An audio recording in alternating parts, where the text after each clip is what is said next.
بالله من الشيطان الرجيم. بسم الله الرحمن الرحيم. ظهر الفساد في البر والبحر بما كسبت أيدي الناس ليذيقهم بعض الذي عملوا لعلهم يرجعون. صدق الله العظيم. محترم بزرگوں اور عزیز دینی اور ایمانی بھائیوں، یہ جو وقت ہے اور جو زمانہ ہے وہ فتنوں کا، مصیبتوں کا، آزمائشوں کا اور ہر قسم کی زیادتی کا وقت، اور امت جو ہے وہ مختلف مسائل میں، مختلف قسم کے حالات میں وہ گھری ہوئی۔ ان حالات میں مسلمان کو کن باتوں پر توجہ کی ضرورت ہے؟ پہلی بنیادی چیز یہ ہے کہ حالات میں توبہ کی توفیق اسے ہوتی ہے جس کے دل میں ایمان ہو۔ حالات اور مصیبتوں میں رجوع اللہ کی طرف اور کتاب اللہ کی طرف اور سنت رسول اللہ کی طرف وہ کرتا ہے جس کے دل میں ایمان ہو۔ حالات اور مصیبتوں میں ایمان اور اللہ کی ذات پر یقین اور اللہ کے دین کے دشمنوں کا خوف اس کے دل میں نہیں ہوتا ہے جو انسان اپنے آپ کو اللہ سے وابستہ رکھتا ہے۔ اور حالات میں ہم لوگوں کا جو حال ہے وہ ہم لوگ کسی حال کو حکومت سے جوڑ دیتے ہیں، کسی حال کو پارٹی سے جوڑ دیتے ہیں، کسی حال کو دنیاوی کسی سبب سے جوڑ دیتے ہیں۔ حالانکہ حالات جس شعبے میں آتے ہیں اس شعبے کے اندر اللہ کے حکم جو ٹوٹتے ہیں ان پر غور کرنے کی ضرورت اور ان حکموں کو پورا کرنے کی اور اپنے ان گناہوں پر اپنے آپ کو کوسنے کی ضرورت۔ یہ چیز آج ہم اور آپ بھولے۔ دنیا، سائنس اور جو چیزیں ہیں وہ حالات کو، مصیبتوں کو چیزوں سے جوڑتے ہیں، اعمال سے نہیں جوڑتے۔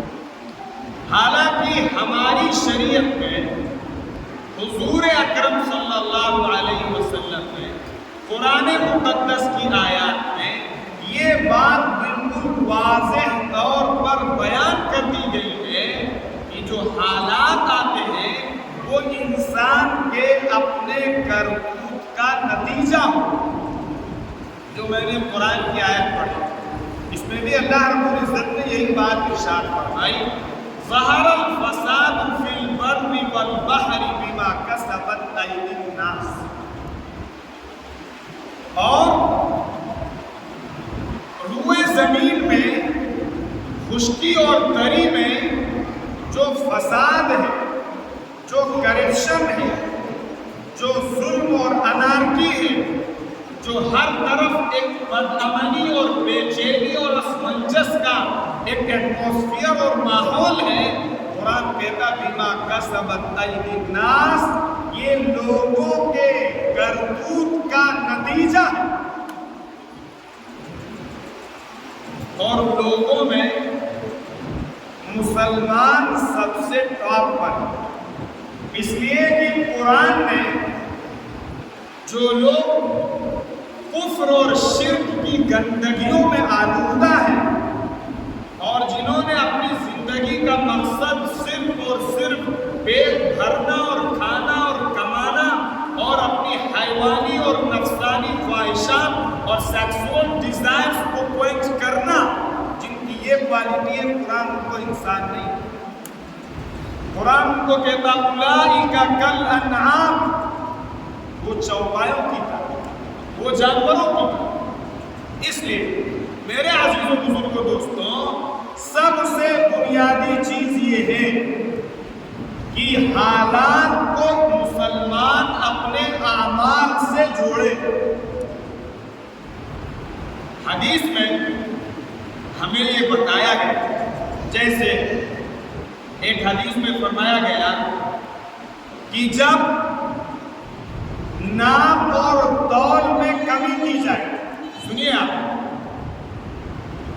جب ناپ اور تول میں کمی کی جائے، ڈاڑھی مار کے ہم سامان دیں گے، دھرم کانٹا سیٹ کر کے ہم گاڑی تولیں گے، اور مختلف چوری کے ذریعے ہیں، خرید و فروخت میں، لین دین میں، ناپنے اور تولنے میں، فرمایا کہ جب لوگ ناپ اور تول میں کمی کریں گے تو اللہ تعالیٰ کی طرف سے قحط سالی کے ذریعے سے انہیں آزمایا جائے۔ قحط سالی کا مطلب یہ ہے کہ بارش کے وقت بارش نہیں ہوگی،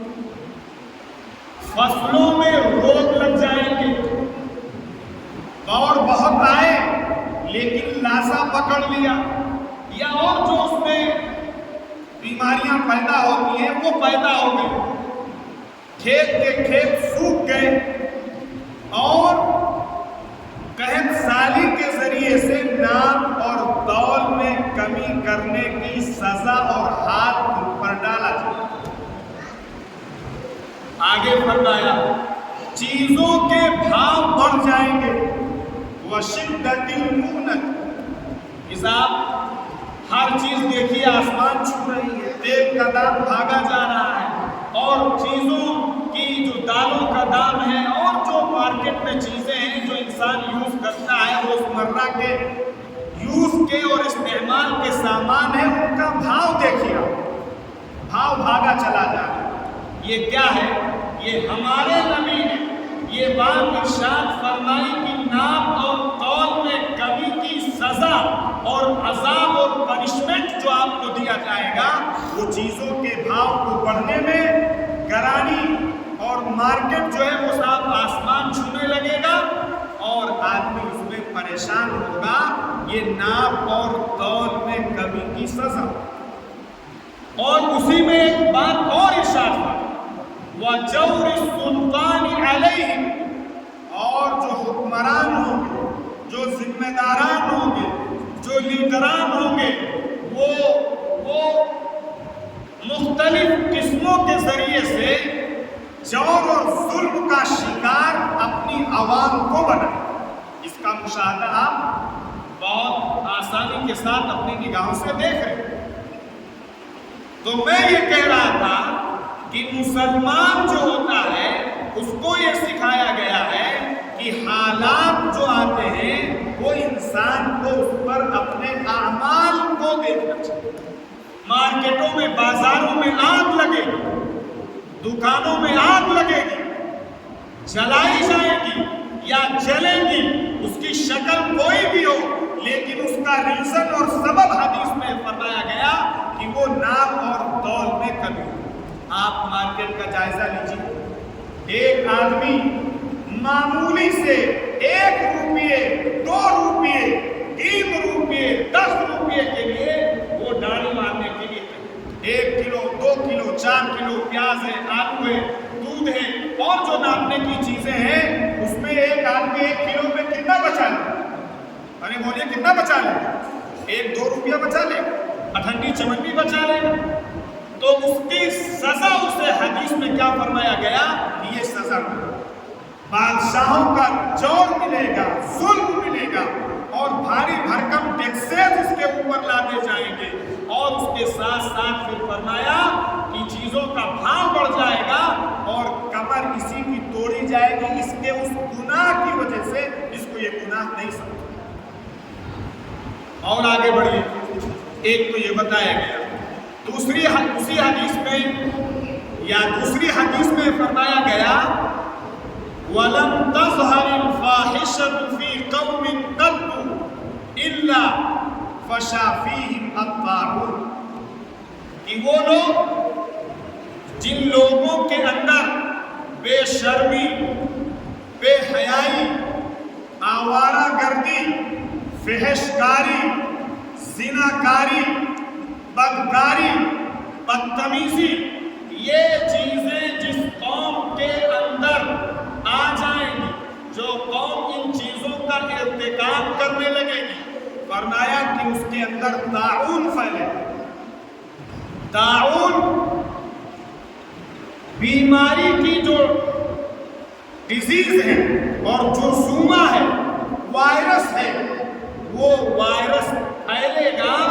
کوئی دنیا کی طاقت اسے روک نہیں سکتی. حدیث میں پھر آگے یہ فرمایا گیا کہ ایسی ایسی بیماریاں دھرتی پر انسانوں میں جنم لیں گی جن بیماریوں کا کوئی وجود ان کے بزرگوں میں اور ان کے پوروج میں نہیں دکھے گا، اور جن بیماریوں کو ان کے بڑے لوگوں نے سنا تک نہیں. یہ بات ارشاد ہے. آج بے حیائی، بے شرمی، بے غیرتی، زناکاری، پروسٹیٹیوشن اور جتنی بھی یہ ساری چیزیں ہیں، باقاعدہ اس کے اڈے قائم کیے گئے. اور اگر ہمیں برا نہ لگے اور خراب نہ لگے تو اس کے اڈوں میں سے بہت بیسک اور بنیادی اڈا انسٹیٹیوشن، کالج اور اسکولوں کو بنایا گیا ہے، جہاں پر سرے عام بچہ اور بچی پارکوں میں، ہوٹلوں میں، مالوں میں، مارکیٹوں میں اور سارے وہ بدتمیزیاں، بدکاریاں، بدفعلیاں ارتکاب کر رہی ہیں. آپ یہ سمجھتے ہیں کہ آپ اپنی کمیونٹی کو مہاماری سے ہم لڑ لیں گے؟ آپ خدا سے لڑیں گے؟ آپ اللہ سے لڑیں گے؟ آپ مالک اور ایشور سے لڑیں گے؟ جب آپ گناہ کریں گے، آپ بدفعلیاں کریں گے، آپ زناکاریاں کریں گے، فحشکاریاں کریں گے، فرمایا جس قوم کے اندر یہ ہوگا اس قوم میں بیماریاں جنم لیں گی. حدیث میں آگے یہ بھی فرمایا گیا کہ وہ وقت سے پہلے بوڑھے ہو جائیں گے. آپ چلے جائیے کسی حکیم کے پاس اور پوچھئے اس کے پاس، اگر وہ دوا دیتا ہے گپت روگوں کی، پوشیدہ امراض کی، اتنی لمبی لائن لگی ہوئی ہے، ریزن کیا ہے؟ ریزن یہ ہے کہ وہ ان کو اس بات کا ٹریٹمنٹ چاہیے کہ وہ وقت سے پہلے ارے بولیے بوڑھے ہو رہے ہیں. یہ حدیث میں کہا گیا کہ اگر آپ نے اس بدفعلی کا ارتکاب کیا یا آپ کی قوم میں لوگوں نے کیا، اللہ تعالیٰ کی طرف سے طاعون پھیلے گا، بیماریاں پھیلیں گی، وائرس آئیں گے، ڈیزیز آئیں گے، ایسی بیماریاں آئیں گی جن کو کسی نے سنا نہیں ہوگا، اور وقت سے پہلے نوجوان بوڑھا ہو جائے گا، بیکار ہو جائے گا، کام کا باقی نہیں رہے گا. اور آگے فرمایا کہ اندھے اور بہرے اور گونگے لوگ اس معاشرے کے اندر جنم. بہرحال میں یہ کہہ رہا تھا کہ ایک مسلمان کی سب سے بڑی یہ ذمہ داری ہے کہ وہ کوئی حالات میں اسے غور کرنا چاہیے کہ ہم نے غلطی کیا کی ہے، اس غلطی سے توبہ کر کے، اس غلطی اور اس حرام کاری کو چھوڑ کے، اس بدفعلی اور اس برے کام کو اور اس اللہ کی معصیت معصیت اور نافرمانی کو چھوڑ کے توبہ کرنا چاہیے. یہ حالات کے سدھرنے کا ایک راستہ ہے اور یہی راستہ ہے. ایک آدمی ہے, آج ہم اور آپ صبر کر رہے ہیں, حالات دیکھ رہے ہیں اپنے سامنے, ووٹ کے اندر امینڈمنٹ ہو رہے ہیں, ہماری نگاہوں کے سامنے اللہ کے گھروں کے ساتھ کیا سلوک ہو رہا ہے ہم دیکھ رہے ہیں میرے عزیز و بزرگوں دوستوں. لیکن آپ یاد رکھیے کہ ہم اس کے اوپر جو اپنی زندگی میں سدھار اور بدلاؤ لانے چاہیے, ان سدھار ان بدلاؤ کے لانے کے لیے تیار ہیں. ہماری زندگی جن گناہوں میں لت پت ہے, آپ یاد رکھیے کہ ایک آدمی, ہم صبر کر رہے ہیں, میں کہہ رہا تھا ہم صبر کر رہے ہیں, آپ بھی صبر کر رہے ہیں, حالات سامنے ہیں, دیکھا جا رہا ہے, آدمی کا دل خون کے آنسو رو رہا ہے اور آنکھیں نم ہو جاتی ہیں, لیکن حالات کیا ہے, سدھر رہے ہیں یا بگڑ رہے ہیں؟ ارے بولیے, بگڑ رہے ہیں. کیوں؟ وجہ کیا ہے؟ وجہ میرے عزیز و بزرگ دوستوں یہ ہے کہ حالات میں صبر کرنے سے حالات نہیں سدھریں گے. حالات سدھریں گے جب ہم اپنی زندگی سدھاریں گے. حالات سدھریں گے جب ہم حرام کام سے توبہ کریں. حالات سدھریں گے جب مسلمان نوجوان شراب کو برا سمجھے گا اور اس کو پیشاب سمجھے گا اور اس کے قریب نہیں جائے گا. جب مسلمان بےایمانی کو چھوڑے گا, جب مسلمان کم ناپنا اور کم تولنا چھوڑے گا, جب مسلمان اذان کے بعد اللہ کے گھر کو آباد کرنے کی فکر کرے گا, اللہ کے احکامات کو اپنائے گا, حرام کام چھوڑے گا اور صبر کرے گا, اللہ تعالیٰ حالات بدل کے دے گا. جیسے ایک آدمی ہے, اس کو بہت شدید تکلیف ہے اور شدید تکلیف میں وہ آدمی صبر کر رہا ہے. کیا کر رہا ہے؟ ارے بولیے. لیکن دوا نہیں کر رہا, پرہیز نہیں کر رہا ہے, تو کیا اس کا صبر اس کو کچھ فائدہ دے گا؟ وہی حال ہے, وہی حال ہم مسلمانوں کا ہے کہ مسلمان صبر کر رہا ہے لیکن خدا کی نافرمانیوں سے پرہیز نہیں کر رہا. مسلمان صبر کر رہا ہے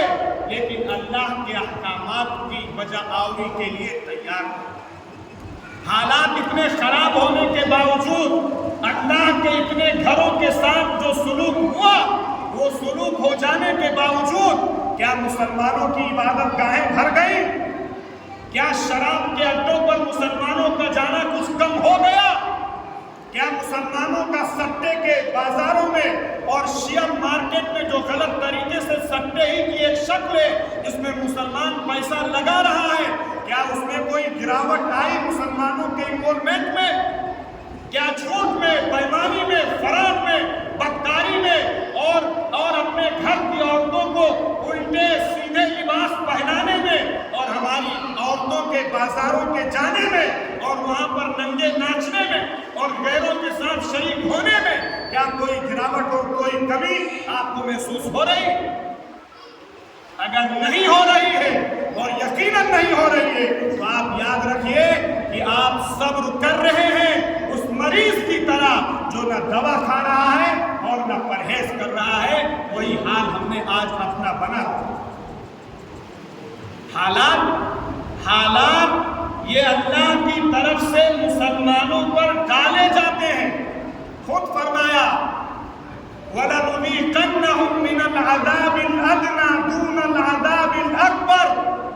پہلے چھوٹا حال آئے گا, پہلے چھوٹی مصیبت آئے گی, پہلے چھوٹی پنشمنٹ آئے گی, پہلے ہلکا پھلکا عذاب آئے گا. اگر آپ اس عذاب کے آنے کے بعد اپنے آپ میں غور کرتے ہیں, اپنی زندگی میں غور کرتے ہیں, چھوڑ دیجئے شکوہ کرنا پارٹیوں کا, چھوڑ دیجئے شکوہ کرنا حکومتوں کا, چھوڑ دیجئے شکوہ کرنا لیڈران کا اور ذمہ داران کا اور عمرا کا اور وزراء کا اور سلاطین کا اور حکام کا. آپ شکوہ اپنے اندر دیکھیے کہ ہمارے اندر جو اللہ اللہ کی طرف سے یہ حال آیا، اللہ کی طرف سے پنشمنٹ آئی، اللہ کی طرف سے سزا آئی، میں نے کون سے جرم کیے تھے، میں نے کون سے پاپ کیے تھے، میں نے کون سے گناہ کیے تھے جس کی بنیاد پر اللہ کی طرف سے یہ پکڑ آئی۔ جس دن ہماری قوم نے اس اینگل سے اور اس پروسپیکٹو میں ہماری قوم نے سوچنا شروع کر دیا، قوم بدلے گی اور خدا حالات بدل کے دے حالات۔ اور اگر نہیں بدلے گی قوم تو قرآن یہ کہہ رہا ہے کہ پہلے ہم چھوٹا عذاب دیں گے اور اس کے بعد پھر اس سے بھیانک اور اس سے بھینکر اور اس سے خطرناک عذاب اللہ کی طرف سے طے۔ کوئی کچھ نہیں کر سکتا۔ میں نے ایک چھوٹی سی مثال کہ ایک صحابی ہے، وہ صحابی جا رہے تھے، ان کی نگاہ ایک غیر محرم پر پڑی اور اس خاتون نے کہا کہ اسلام آ گیا ہے، شرم و حیا آ گئی ہے، اور ادھر ان کی نگاہ پڑی، دوسری طرف ان کی کھوپڑی جا کے دیوار سے ٹکرا گئی۔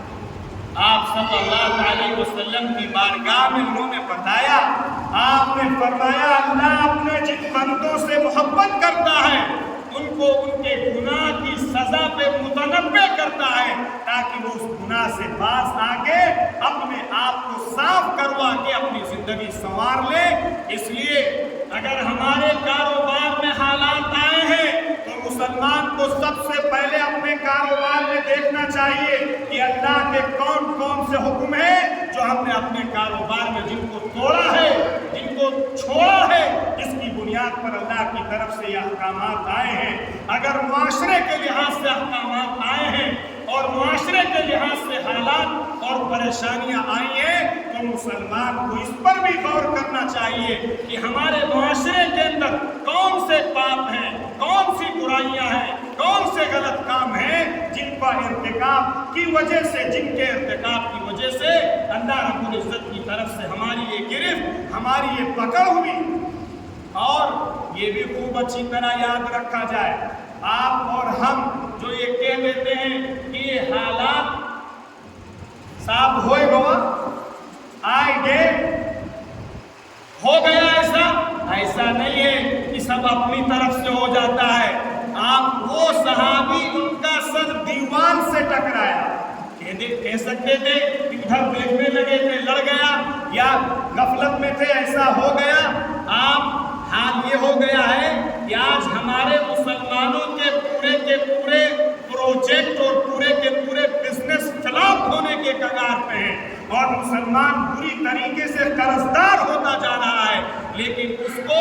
وہ داؤ پیچ میں لگا ہوا ہے کہ یہ داؤ اختیار کر لیں گے، یہ لون لے لیں گے اور یہ صاحب پالیسی لے لیں گے اور یہ کر لیں گے، پھر ہم سروائیو کر جائیں گے، پھر ہم جو ہے وہ ترقی کر جائیں گے، پھر ہم جو ہے اسٹیبلش کر لیں گے۔ نہیں، آپ کو پہلے یہ دیکھنا ہوگا کہ اللہ کا کون سا حکم ٹوٹا ہے جس حکم کے ٹوٹنے کی وجہ سے یہ نحوست اور یہ اللہ کی طرف سے عذاب آیا ہے۔ میرے عزیز و بزرگ دوستوں، اس لیے مسلمان کی یہ ذمہ داری ہے، اور مسلمان وہ ہے جو حالات میں اللہ کی طرف رجوع کرتا ہے، اور اگر رجوع نہیں کر رہا ہے اور وہ حالات کا مقابلہ اعمال سے نہیں حالات سے کرنا چاہتا ہے تو آپ یاد رکھیے وہ فرعونیت پر ہے۔ کس پر ہے؟ وہ فرعونیت پر ہے۔ فرعون پر جب اللہ کی طرف سے ہاتھ ڈالے گئے، میڈک کا عذاب آیا اور خون کا عذاب آیا کہ پانی جو ہے وہ خون بن جاتا تھا، پانی پینے کے لیے لیا تو خون بن گیا، پانی دال میں ڈالنے کے لیے تو خون بن گیا، اور میڈک ہر طرف میڈک، بستر میں میڈک، لحاظ میں میڈک، گدے میں میڈک، پارٹی میں میڈک، لوٹے میں میڈک، ہر جگہ میڈک عذاب آیا، اور وہ سمجھتا تھا کہ میں اس عذاب کا مقابلہ اپنی طاقت سے، اپنے ہاتھ سے اور اپنی حکومت سے، اپنی سلطنت سے، جو بھی اس کے پاس تھا اس سے کر لیں گے۔ یہ فرعونی طریقہ۔ مسلمان کا طریقہ یہ ہے کہ اگر اس پر کوئی حال آتا ہے، کوئی پریشانی آتی ہے، کوئی مصیبت آتی ہے، جس ڈپارٹمنٹ میں، جس شعبے میں، جس تجارت میں، جس کاروبار میں، جس پروفیشن میں میرے عزیز و بزرگ دوستوں اس کو حال اور مصیبت آئے، وہیں پر وہ غور کرے کہ اللہ کا کون سا حکم ٹوٹا ہے، تو گویا کہ اس کے دل میں ایمان کی چنگاری ہے۔ ورنہ آپ یاد رکھیے کہ پھر حدیث میں اس کو بھی ایکسپلین کیا گیا کہ ایک جانور ہے گھوڑا، اس کے پیر میں رسی باندھ دی جاتی ہے اور وہ رسی باندھی جاتی ہے کہ اس کی سیما جو ہے یہ 50 میٹر 20 میٹر ہے۔ وہ گھوڑا چلتے چلتے چلتے چلتے جب اس رسی اس کے پیر کو کھینچتی ہے وہ گھوڑا پلٹ آتا ہے۔ حدیث میں مومن کی مثال یہ دی گئی ہے کہ ہم کاروبار کر رہے ہیں، کرتے کرتے جب حال آئے تو ترنت دیکھیں کہ اللہ کا کون سا حکم ٹوٹ گیا، اللہ کی کون سی نافرمانی ہو گئی، حرام کام کا میں نے کس حرام کام کا ارتکاب کر لیا اور اس سے پلٹ آئے۔ اور فرمایا ایک جانور وہ بھی ہوتا ہے کہ وہ چھوڑ دیا جاتا ہے اور چرتا رہتا ہے، چرتا رہتا ہے، چرتا رہتا ہے اور اسے نہ حرام کی فکر ہوتی ہے نہ حلال کی فکر ہوتی ہے۔ وہ غیر اور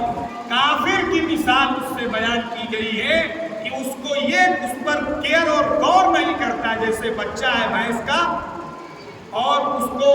دودھ بھینس کے اندر سے اتارنے کے لیے بچہ چھوڑا جاتا ہے، بچہ منہ لگاتا ہے اور اس کے بعد جب بھینس دودھ چھوڑ دیتی ہے بچے کو پکڑ کر پھر سے باندھ دیا جاتا ہے، لیکن اس بچے کو یہ نہیں معلوم ہوتا ہے کہ مجھے چھوڑا کیوں گیا تھا اور مجھے باندھا کیوں گیا، اس کا کوئی اسے احساس نہیں ہوتا ہے۔ میرے عزیز و بزرگوں دوستوں، مسلمان ایسا نہ بنے۔ اگر مسلمان ایسا بن گیا تو اللہ کی طرف سے بڑے سے بڑی سزا کے لیے وہ تیار ہے۔ حالات آئیں گے، کبھی بھوک کے آئیں گے، کبھی خوف کے آئیں گے، کبھی ظلم کے آئیں گے، کبھی ٹارچر کرنے کے آئیں گے اور کبھی تجارت میں آئیں گے، کبھی بزنس میں آئیں گے، کبھی کاروبار میں آئیں گے۔ حالات آئیں گے لیکن ان حالات میں مسلمان کو دونوں کام کرنا ہے۔ ایک تو پرہیز کرنا ہے، اللہ کے جتنے کام حرام ہیں، جتنی چیزیں ناجائز ہیں ان تمام چیزوں سے پرہیز کرنا ہے۔ دوسرا علاج کرنا ہے، علاج اس کا یہ ہے کہ اللہ کی طرف سے جو احکامات ہمیں دیے گئے، اللہ کی طرف سے جو شریعت ہمیں دی گئی، اللہ کی طرف سے جو قانون ہمیں دیے گئے، ان قانونوں کو اور ان احکامات کو مضبوطی سے تھامے رکھنا ہے۔ یہ دو کام کیا اور صبر کرتے رہے، آپ کو اللہ تعالیٰ ضرور کامیاب کر کے دکھائے گا۔ اور غیروں کے پاس جو اسباب ہیں، چیزیں ہیں، فراوانی ہے، خوشحالی ہے، گاڑیاں ہیں، بنگلے ہیں، کوٹھیاں ہیں، تو آپ اس پر نہ راج ٹپکائیے اور نہ وہ راج ٹپکانے کے لیے ہے، اس لیے کہ یہ جو دماغ میں انسان کے یہ شبہ پیدا ہوتا ہے کہ یار ہم اللہ کو بھی مانتے ہیں، نماز بھی پڑھتے ہیں، روزہ بھی رکھ لیتے ہیں، قرآن کی تلاوت بھی کرتے ہیں، جھوٹ اور بے ایمانی سے بچتے بھی ہیں، اور ہمارے ہی اوپر حالات ہیں، ہمارے اوپر ہی پریشانیاں ہیں، اور یہ غیر ہے جو دین کا دشمن، اللہ کا دشمن، رسول اللہ کا دشمن، قرآن کا دشمن، اور اس کے پاس تو صاحب فراوانی ہے، گاڑیاں ہیں، پیسے ہیں، فیکٹری ہے، انڈسٹری ہے، چنیے چنا ہے۔ یہی خیال حضرت عمر رضی اللہ تعالیٰ عنہ کے دل میں آیا تھا اور آپ صلی اللہ علیہ وسلم نے اس خیال کو دور کیا۔ فرمایا امیر المؤمنین اللہ کے رسول کی خدمت میں آئے، دیکھا کہ آقا صلی اللہ علیہ وسلم ایک چٹائی پر لیٹے اور چٹائی پر آپ کا جو بعض حصہ جسم کا ہے وہ چٹائی سے باہر، یعنی اتنی چٹائی نہیں تھی کہ پورا جسم آپ کا چٹائی پر آ جاتا، اور چٹائی پر کوئی بیڈ شیٹ نہیں تھی، چٹائی پوری کی پوری آپ کی نورانی جسم میں چھپی ہوئی۔ حضرت عمر رضی اللہ عنہ نے دیکھا کہ گھر میں ایک مٹھی جو ہے اور ایک کھال پڑی ہوئی ہے اور ایک چٹائی پر آپ لیٹے ہیں، آنکھوں میں آنسو بھر آئے اور کہنے لگے اے اللہ کے رسول، جب آپ نے پوچھا کہ عمر کیوں رو رہے ہو،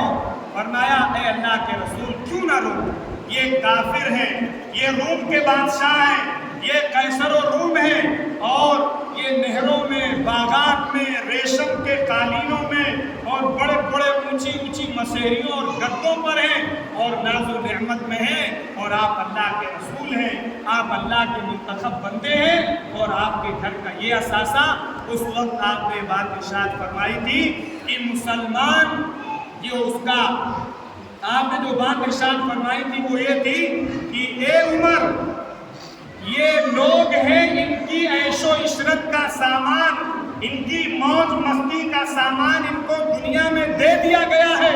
اس لیے کہ اس کے بعد ان کے لیے سخت عذاب ہے، سخت پنشمنٹ ہے، زبردست قسم کے عذاب ہیں، اور یہ ان کے عیش و عشرت کا سامان چند دنوں میں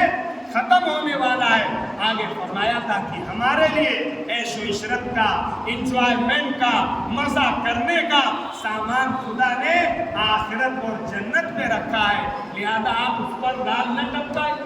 آپ اس پر دیکھ دیکھ کے اپنے آپ کو کوسیے نہیں، بلکہ آپ خوش ہوئیے کہ ان کی نعمتیں مٹنے والی ہیں، ختم ہونے والی ہیں، اور جو خدا نے ہمارے لیے نعمتیں رکھی ہیں وہ ہمیشہ ہمیشہ کی نعمتیں ہیں۔ اس سوچ کا جواب حضور اکرم صلی اللہ علیہ وسلم نے دیا تھا۔ اس لیے میرے عزیز و بزرگوں دوستوں، حالات میں نہ گھبرانے کی ضرورت ہے، نہ پریشان ہونے کی ضرورت ہے، نہ ڈس اپوائنٹڈ ہونے کی ضرورت ہے، نہ مایوس ہونے کی ضرورت ہے۔ ہاں، حالات میں اپنی زندگی کا جائزہ لینے کی ضرورت ہے، حرام کاموں سے بچنے کی ضرورت ہے، اور اللہ کے دین کو پورا کرنے کی ضرورت ہے۔ اگر ہم نے یہ کیا تو اللہ تعالیٰ کی طرف سے مدد آئے گی۔ اللہ تعالیٰ ہم سب کو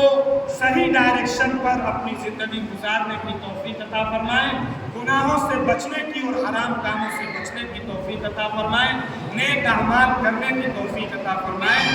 عبد المتین